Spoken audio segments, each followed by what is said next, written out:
Bonjour et bienvenue sur la chaîne uniquement consacrée à la formation ouverte en géomatique. Aujourd'hui, on va voir comment estimer la biomasse fourragère à partir des données satellites MODIS et plus précisément à partir de deux produits qu'offre ce satellite pour l'estimation de la biomasse. Il faut dire que la biomasse est tout simplement la matière végétale disponible pour nourrir le bétail. Donc, c'est donc un indicateur essentiel pour évaluer la productivité et la santé des écosystèmes. Dans certains pays, cette matière est également utilisée pour la production de l'énergie verte.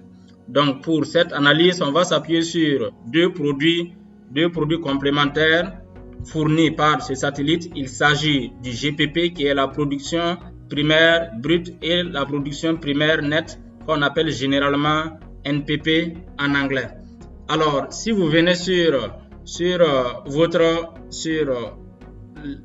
l'interface code earthengine.google.com, vous allez et que vous tapez donc ces indicateurs là, vous allez voir que nous avons effectivement ces deux bandes qui sont là. Aqua Gross Primary Productivity for 8 day global 500 mètres. Donc ça c'est une image qui est fournie chaque 8 jours. Donc chaque 8 jours, le satellite fait le tour de la Terre à une résolution de 500 mètres. Donc, et nous avons également l'image, la bande qui correspond donc à la production primaire nette que nous allons utiliser dans notre exercice pour pouvoir estimer la biomasse fourragère. Alors, dans cette vidéo, je vais vous montrer étape par étape comment passer de ces deux indicateurs à une estimation vraiment concrète de la biomasse fourragère. Alors, sans plus tarder, lorsque vous voulez travailler sur Google Earth Engine, surtout lorsqu'on parle d'une zone d'étude, nous allons travailler à l'échelle d'un bassin versant. Donc, la première des choses, c'est d'abord d'importer la limite donc, de votre bassin versant. Donc, je m'en vais vous montrer tout simplement. Il suffit simplement d'aller sur New, Shapefile, et vous allez sélectionner tous les fichiers de votre couche Shapefile sauf le format SBX. Donc, vous devez sélectionner. Par exemple, si vous prenez le format SBX, vous allez voir qu'il y aura une erreur. Donc, pour ne pas avoir cette erreur, vous sélectionnez tous les fichiers sauf le fichier avec le format SBX tout simplement. Et vous cliquez sur Upload et il va commencer donc à charger la limite de votre bassin versant. Donc, à la fin du chargement, normalement, vous devez voir, si vous actualisez, vous devez pouvoir voir donc la limite de votre bassin versant ici. Alors, je vais cliquer simplement sur ce fichier là pour voir l'aperçu déjà sur la carte. Donc vous voyez que effectivement le bassin versant est venu puisque nous avons toute sa géométrie ici. Donc la première des choses à faire après avoir importé le bassin versant, c'est d'afficher également ce bassin versant là pour voir est-ce que il doit pouvoir se superposer sur votre zone d'étude. Alors donc on va définir une variable on va appeler bassin V et nous allons maintenant utiliser donc cette variable pour afficher sur la carte. Donc nous avons ici la définition de la zone d'étude. Donc la variable bassin versant va prendre table. Donc table c'est ce fichier bassin versant là, il doit être affecté dans une autre variable qu'on va appeler table. Comment l'affecter dans la variable table? Il suffit simplement de cliquer sur, vous voyez là, import to script pour pouvoir importer notre couche là dans notre interface d'édition du code. Donc, et automatiquement, donc bassin versant va prendre le contenu de table. Donc, chaque fois que nous allons appeler bassin V, il va aller récupérer donc le contenu de table pour pouvoir afficher. Donc, dans un premier temps, vous pouvez essayer d'exécuter ce code là et vous allez voir que il va dans un premier temps zoomer sur bassin versant au zoom 11. Donc, nous on a mis le zoom 11 ici. Je peux mettre zoom 6 par exemple. Et vous allez voir qu'il va essayer donc de zoomer sur tout le Burkina Faso également en affichant la limite de mon bassin versant avec les paramètres par défaut. Donc ça c'est le nom qui doit venir à la légende. Donc si vous cliquez sur l'AIA ici, vous voyez que c'est également la limite là qui est venue au niveau de la légende. Alors la deuxième des choses à faire donc c'est de définir la période en laquelle nous souhaiterons avoir donc ce calcul de l'estimation de la biomasse fourragère. Donc, on va définir la période. Donc, pour ce qui est commenté dans votre cours, vous utilisez seulement 2/ et puis vous commencez à écrire. Donc, définition de la période. Définition de la période. Alors, pour définir la période, c'est la même chose. On va utiliser, on va créer des variables donc, qui vont stocker notre période de départ et la période de fin. Alors, je vais créer ces deux variables ici. Donc, vous voyez que j'ai mis variable start date, donc la date de départ, en 2010, le 1er janvier 2010, et la date de fin, c'est le 31 décembre 2014. Et ce sont ces deux dates-là que je vais pouvoir utiliser pour télécharger les images et maintenant pouvoir passer au calcul. Ensuite, après avoir défini la période, il faut maintenant importer les images. Donc, on va importer les images Modis. L'importation des images Modis, donc ça aussi c'est très simple comme bonjour. Il suffit simplement de créer une variable. On va créer deux variables MPP et GPP. Nous allons mettre simplement les liens qui mènent au téléchargement donc de ces images-là. Donc, voilà la variable NPP. Donc, on va utiliser la fonction Image Collection lorsque vous voulez copier ou bien télécharger ou bien importer des images. C'est cette fonction que vous devez utiliser pour pouvoir importer dans ces images tout en mettant le lien de l'image. Ensuite, filter date. Donc, on va filtrer en fonction des dates que nous avons définies plus haut ici. Donc, start date. Et ensuite, on va utiliser également end date pour pouvoir filtrer ici. Donc, quelle qu'en soit la variable que vous mettez ici, que vous mettez, même si je mets date début, je vais mettre date début, date fin. Et si vous mettez ça également ici, il faut mettre la même chose parce que si vous ne faites pas ça, vous allez avoir des erreurs à l'exécution du code. Alors, je mets date fin également. Donc, pour le moment, nous avons simplement dit d'importer ces images-là dans notre interface pour que nous puissions maintenant procéder aux différents traitements par la suite. Alors, qu'est-ce que nous allons faire? Parce que lorsque nous sommes allés sur le Gross Primary Productivity, vous avez vu qu'il est mis que c'est chaque 8 jours que cette image est fournie. Alors, et cette image, je pense que ça c'est une image annuelle, donc ça c'est chaque année que le NPP est fourni par le satellite. Alors, ce que nous allons faire, comme nous voulons faire des calculs interbandes, il faut d'abord que nous calculons donc le NPP pour chaque 8 jours. Et qu'est-ce que nous allons faire? Donc, nous allons utiliser le GPP, l'image de chaque 8 jours là, pour pouvoir calculer la productivité primaire nette de la biomasse. Donc, on va calculer ici, je vais diminuer mon interface. On va calculer, je mets dans calcul de la production primaire nette pour chaque 8 jours. Chaque 8 jours à partir du GPP. Donc, qui est production primaire brute. Alors, donc ici, nous allons également définir donc un ensemble de fonctions qui vont nous permettre de pouvoir calculer cette production en 8 jours. Alors, je vais vous expliquer le code. Donc, on a déclaré d'abord une variable, donc une fonction qui va prendre un certain nombre d'éléments avec des paramètres bien sûr. Donc, et la fonction va aller utiliser la date, puisque comme l'autre là c'était sur chaque 8 jours et le NPP étant pour toute l'année, donc il va falloir récupérer donc la date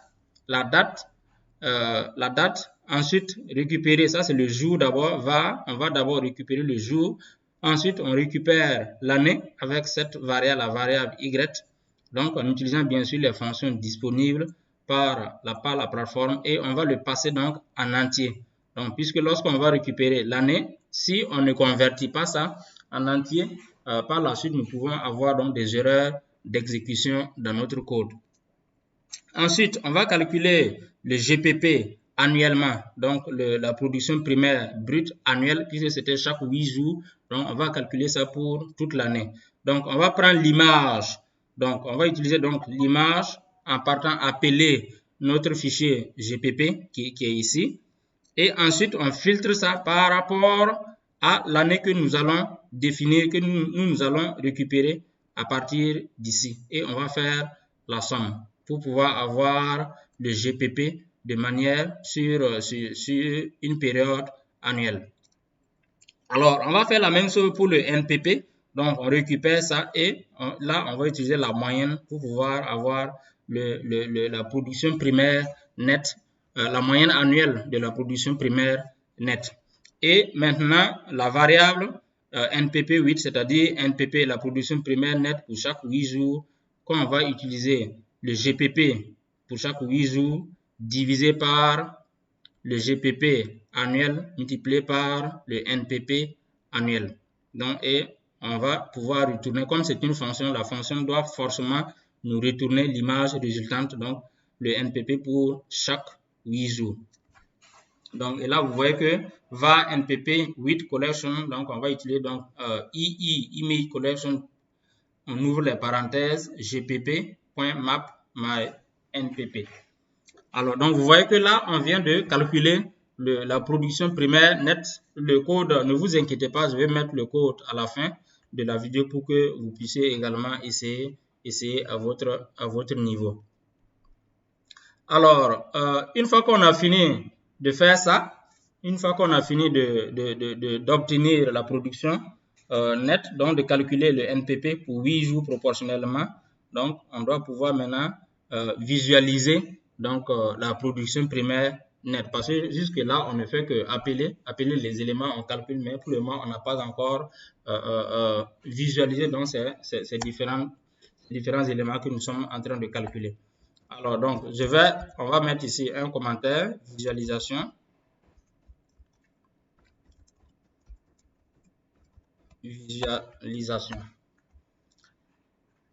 Alors, la visualisation, c'est quoi? C'est juste, on va définir des paramètres de visualisation parce que toute image que vous importez dans Google Earth Engine, si vous ne définissez pas des paramètres, par exemple, la valeur minimale à utiliser et la valeur maximale, lorsque vous allez afficher cette image, vous allez voir uniquement que c'est du noir par défaut. Donc, il faut forcément définir des paramètres pour pouvoir afficher cette image-là.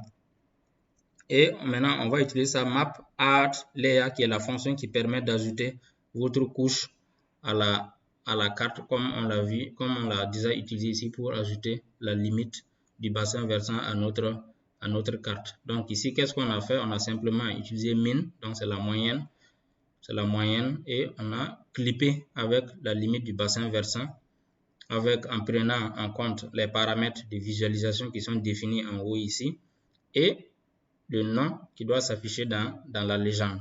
Donc, vous cliquez sur Run et il y a une erreur date fin is not defined. Donc, il y a une erreur ici. Donc, il y avait un E qui manquait. Start date is not defined. Ici également, c'est date début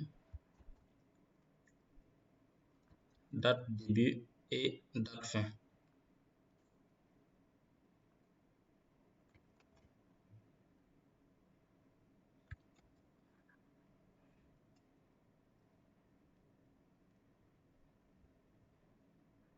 Je pense que c'est bon.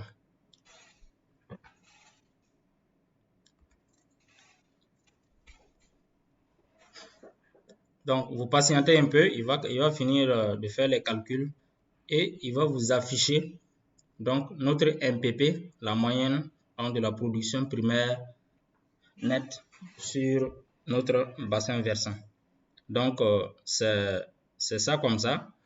Si vous voulez, vous pouvez utiliser l'inspecteur, voilà, inspecteur, et que vous cliquez sur la zone pour pouvoir avoir les variables. Donc, NPP, ici, on a image band, le GPP, c'est 1,265 et donc, c'est la valeur du pixel comme ça. Donc, pour le moment, on ne va pas d'abord, on ne donne pas un sens voilà, à cette image qui est là. Donc, c'est à partir de cette image maintenant que nous allons pouvoir calculer, estimer la biomasse, voilà, estimer et cartographier la biomasse fourragère. Donc, l'étape qui reste, c'est de la cartographie de la biomasse.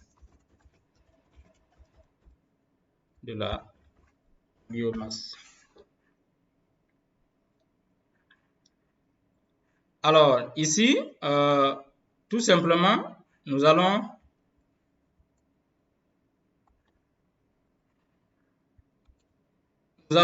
créer une variable biomasse, puisque c'est la biomasse maintenant nous voulons estimer, qui est aussi une fonction.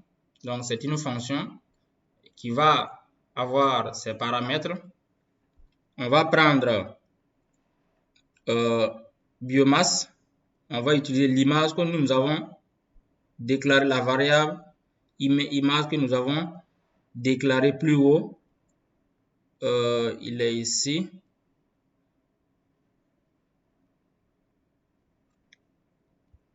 MyIMG, il est là, donc c'est GPP 8. Voilà, puisque cette façon d'écrire, c'est pour dire que prochainement, dès lors, à partir donc de cet instant-là, si nous mettons MyIMG dans la suite du code, là, c'est le GPP 8 que nous voulons appeler. Et si nous mettons GPPY, c'est GPP, la production primaire brute annuelle que nous voulons récupérer, ainsi de suite. Donc, c'est cette même image-là que nous venons récupérer ici pour passer à notre fonction.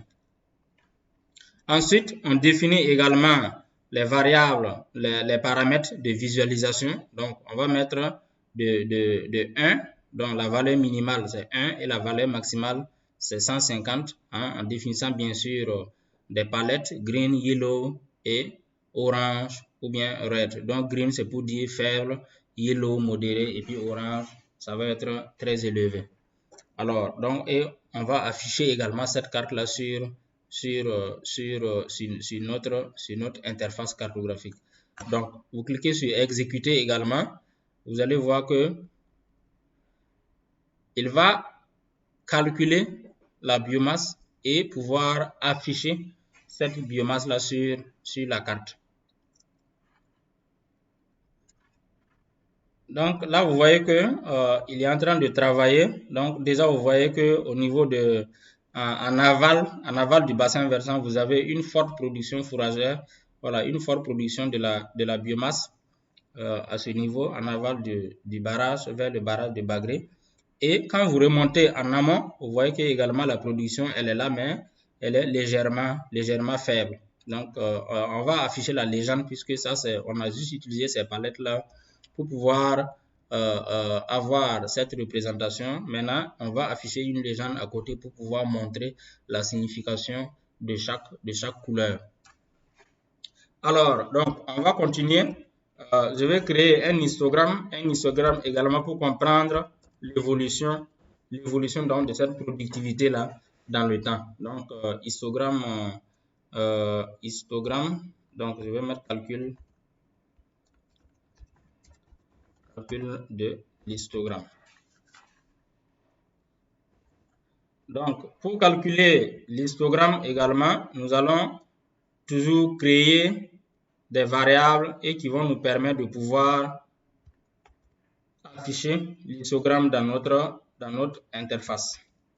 Alors, quelles sont les variables à créer pour pouvoir afficher l'histogramme? Donc, c'est d'abord la variable title, donc ça c'est le titre de l'histogramme.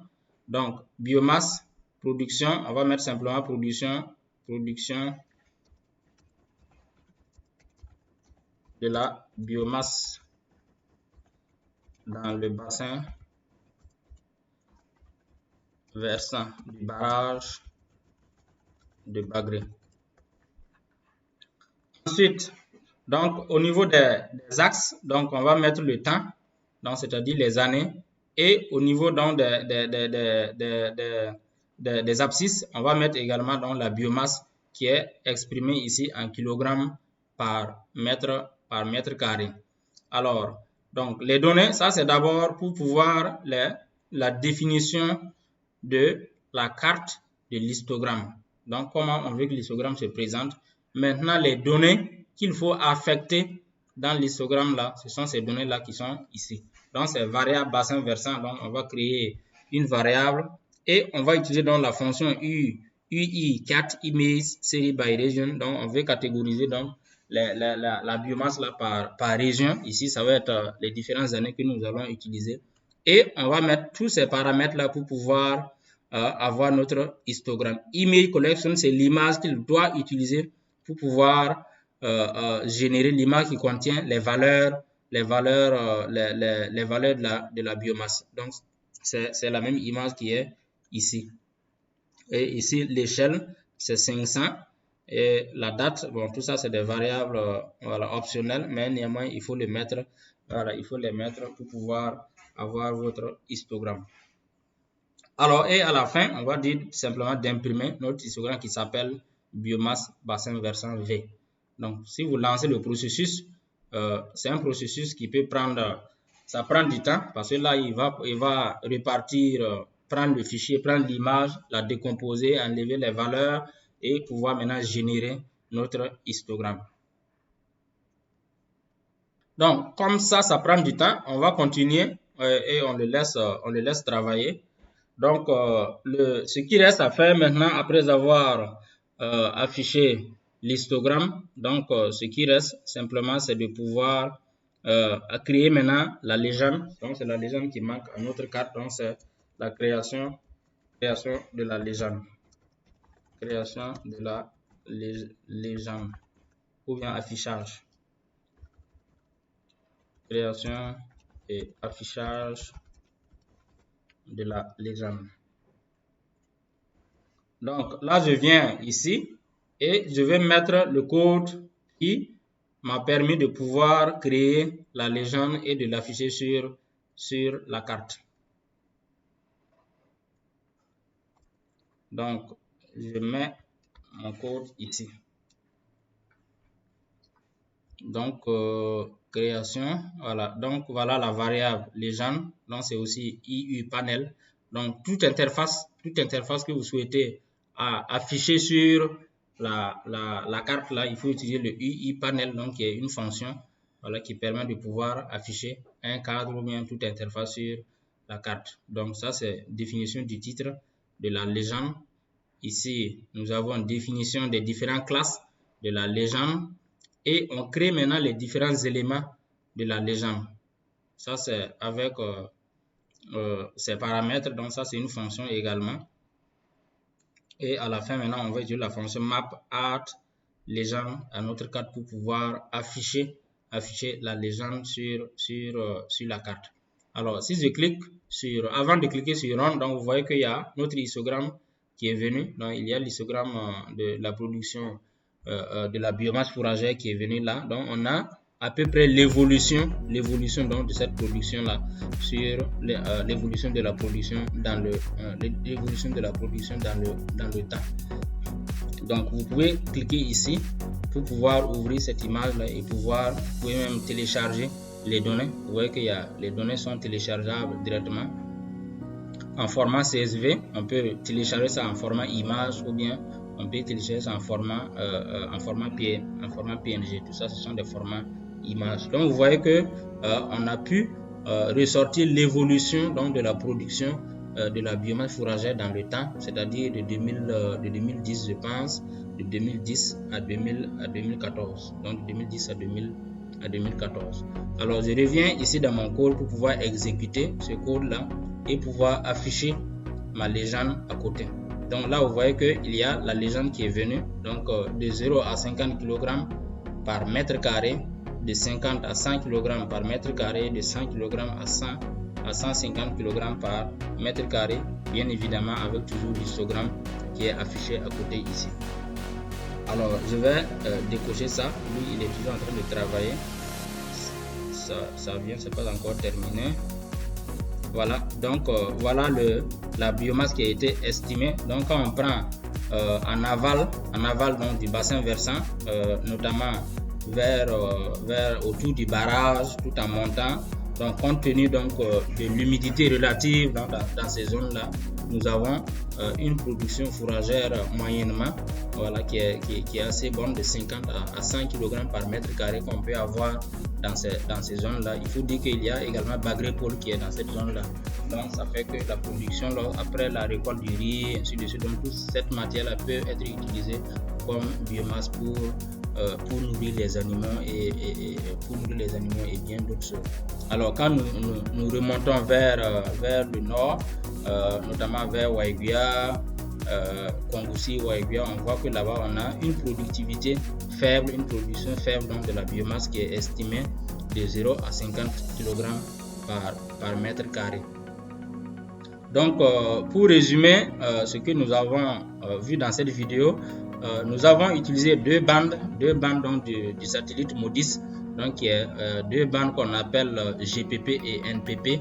Ce sont des abréviations en anglais. Le NPP, c'est la production primaire nette et le GPP, c'est la production primaire brute, donc qui permettent d'estimer la production de la biomasse dans un espace, dans une zone donnée.